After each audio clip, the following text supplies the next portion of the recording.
तर रत्नागिरी जिल्ह्यात देखील सकाळपासून ठिकठिकाणी मान्सूनपूर्व पाऊस सुरू झालाय। दक्षिण रत्नागिरीमध्ये मान्सूनपूर्व पावसाच्या दमदार सरी बरसल्या आहेत। रत्नागिरी, राजापूर, लांजा, संगमेश्वर या भागात मान्सूनपूर्व पाऊस झालाय।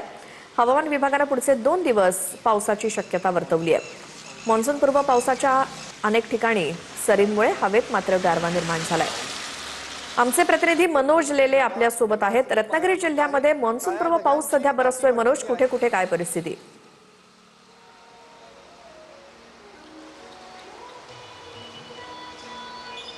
नक्कीच श्वेता, मायामागे दिसणारं हे चित्र आहे। सध्या मान्सून पूर्व पावसांच्या दमदार सरी सकाळपासून बरसताना पाहायला मिळतोय। गेले अर्धा तास झालेला आहे हा पाऊस या ठिकाणी बरसताना पाहायला मिळतो आहे।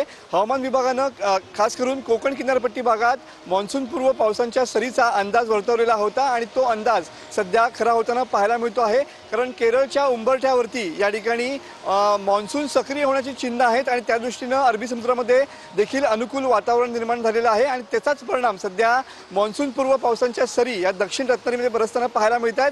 आज तळ कोकणात देखील पावसाच्या दमदार सरी या ठिकाणी पाहायला मिळाल्या। बघू शकता की अक्षरशः जसा पावसाळ्याचा म्हणजे मान्सूनचा पिरियड असतो तशाच पद्धतीनं हा सध्या माहोल सध्या रत्नागिरीमध्ये झालेला पाहायला मिळतोय। आपण सध्या माळनाका परिसरामध्ये आहोत आणि जवळपास अर्धा तास झालेला आहे या ठिकाणी पावसाच्या दमदार सरी जे आहेत त्या बरसताना पाहायला मिळतात।